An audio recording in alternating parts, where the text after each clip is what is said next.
Hello friends, வாங்க மூட்டு கத்திரிக்காய் குழம்ப வந்து செய்யலாம்.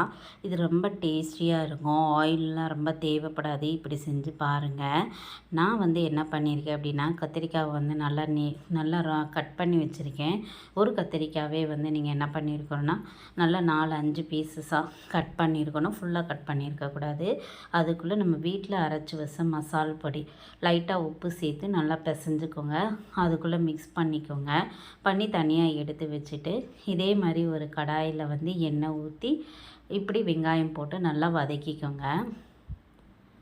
நல்லா வதக்கிட்டு நான் கட் பண்ணி வச்சுருக்கிற தக்காளியை வந்து இதுக்குள்ளே போட்டுக்கிடுறேன். இது வந்து வில்லேஜ் ஸ்டைலில் தான். எங்கள் அம்மா இப்படி தான் செய்வாங்க. இந்த இப்படி நம்மலாம் கட் பண்ணி போடுவோம். அவங்க கைட்டே நல்லா, ஏன்னா எங்கிட்டலாம் நாட்டு தக்காளி நல்லா கிடைக்கும்.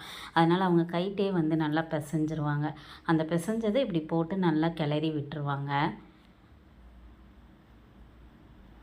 பாருங்கள், கத்திரிக்காய் வந்து எப்படி நீல வாக்கில் நல்லா கட் பண்ணி அதுக்குள்ளே மசாலா தடவி வச்சுருக்காங்க. அவ்வளோதான், வேறு எதுவுமே பண்ணலை ஃப்ரெண்ட்ஸ். ஆனால் குழம்பு ரொம்ப டேஸ்டியாக இருக்கும். இதே மாதிரி ட்ரை பண்ணி பாருங்கள்.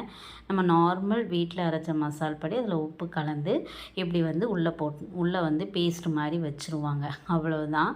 இதே மாதிரி வந்து இதை கூட நல்லா மிக்ஸ் பண்ணி கிளறி விட்டு வச்சுருவாங்க. தேவையான அளவு உப்பு. இது எங்கள் அம்மா ஸ்டைலில் தான் செய்கிறாங்க. எங்கள் அம்மா இப்படி வச்சாலும் செமையாக டேஸ்டியாக இருக்கும்.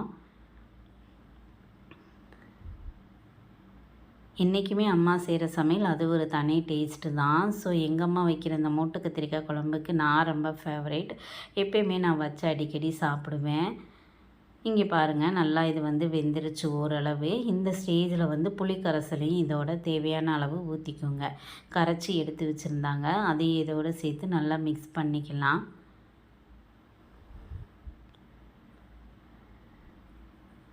ஸோ மிக்ஸ் பண்ணியாச்சு. இப்போ தேவையான அளவு மசால் பொடி வந்து இதுக்கு வந்து ஆட் பண்ணிக்கிடுவோம்.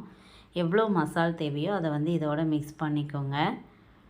நம்ம ஆல்ரெடி வந்து இந்த கத்திரிக்காவுக்காக நம்ம வந்து பேஸ்டிங்காக எடுத்து வச்சுருந்த மிச்சதையே வந்து இதில் வந்து ஆட் பண்ணிக்கிட்டோம். போதும்.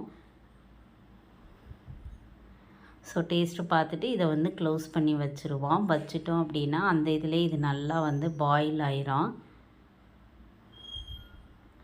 ஸோ ஒரு டேஸ்டியான மூட்டு கத்திரிக்காய் குழம்பு வந்து ரெடி ஆயிரும். இங்கே பாருங்கள், ஃபைனலாக வந்து தேங்காவை வந்து அரைச்சி ஊற்றிட்டாங்க. வில்லேஜ் சைட்லலாம் பார்த்திங்கன்னா இப்படி தான் செய்வாங்க. செமையாக இருக்கும்.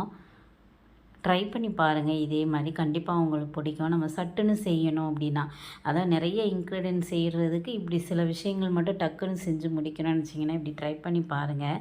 செம்மையாக இருக்கும். பிடிச்சிருந்துச்சு அப்படின்னா என்னோடய சேனலை லைக் பண்ணுங்கள், சப்ஸ்கிரைப் பண்ணுங்கள், ஃபார்வர்ட் பண்ணுங்கள். இதில் என்ன அப்படின்னா, நம்ம கத்திரிக்காவை நல்லா கட் பண்ணி அந்த பேஸ்ட்டை உள்ளே வச்சு ஒரு 10 மினிட்ஸ் வந்து அப்படியே விட்டுறணும். அதுக்கப்புறம் தான் இந்த வேலையெல்லாம் செஞ்சு முடித்தோன்னா செமையான மூட்டு கத்திரிக்காய் குழம்பு வந்து ரெடி ஆயிரும். ட்ரை பண்ணி பாருங்கள். பிடிச்சிருந்துச்சுன்னா லைக் பண்ணுங்கள் ஃப்ரெண்ட்ஸ். தேங்க்யூ ஃபார் வாட்சிங். பாய்.